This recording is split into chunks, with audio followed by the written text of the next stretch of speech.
Qu'est-ce qu'il fait?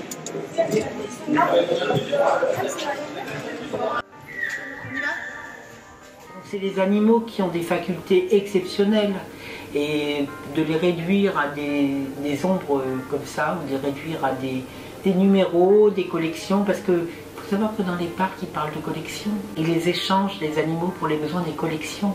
Donc on assimile finalement un animal à un objet de collection. Ça me donne presque envie de pleurer, je veux dire, de penser qu'on peut.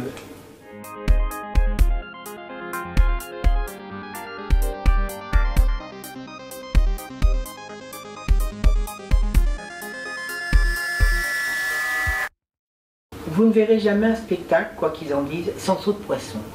Il y a toujours un saut de poisson au pied du dresseur. Ça veut bien dire que on les fait obéir avec le chantage à la nourriture. On ne les affame pas dans la mesure où il faut qu'ils performent, donc on ne peut pas les affamer, il ne faut pas qu'ils soient maigres. Mais on les maintient toujours sous le seuil de la faim avant le spectacle, pour être sûr d'avoir toute leur obéissance. Ça, c'est pas moi qui le dis, c'est monsieur Rico Barry qui avait dressé Flipper. Et qui d'ailleurs raconte comment son dernier Flipper, il lui en a fallu 6 pour faire Flipper, s'est suicidé dans ses bras.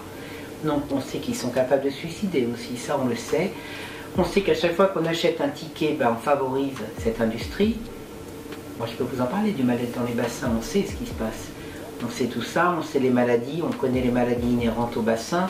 C'est complètement inhumain de penser qu'on va les faire naître, qu'on va les envoyer dans un bassin, les envoyer dans un autre bassin, c'est comme des collections. C'est très traumatisant pour eux, parce que déjà, ils ont tous des dialectes différents, ils ont des langages qui ne sont pas du tout les mêmes, suivant que ce sont des orques de tel endroit ou des orques de tel endroit du monde.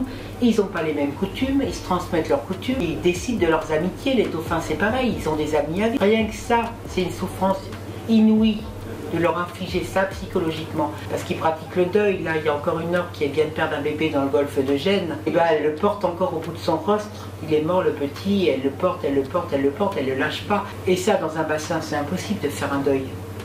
Quand une femelle dauphin perd son bébé, qu'est-ce qu'on fait? On l'enlève immédiatement de l'eau, parce qu'il ne faut pas qu'il y ait de germes, que ça aille l'animal commence à se décomposer, donc on ne peut pas lui laisser faire le deuil.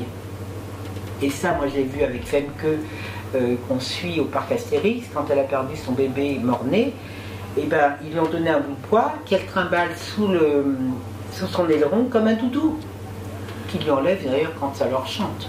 Il lui donne quand ça les arrange. Ça va être une génération de sacrifiés, de toutes les façons, on le sait.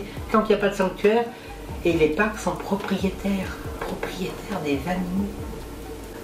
On sait aussi qu'il peut y avoir du blanchiment de dauphins, c'est-à-dire que normalement en Europe, vous n'avez plus le droit de mettre un dauphin capturé à l'état sauvage. Mais il y a un moment où on manque de gènes nouveaux, à force de les faire se reproduire entre eux. Il va falloir à un moment avoir une banque de gènes neufs. Donc il peut arriver qu'un dauphin capturé à Taiji va transiter par un aquarium du Japon, va aller en Chine, va être vendu en Arabie Saoudite, en Turquie, et tout d'un coup va se retrouver en Europe. Qu'est-ce qui ressemble plus à un dauphin dressé qu'un autre dauphin dressé? Franchement, il suffit de mettre la puce sur le nouveau dauphin, d'un dauphin décédé.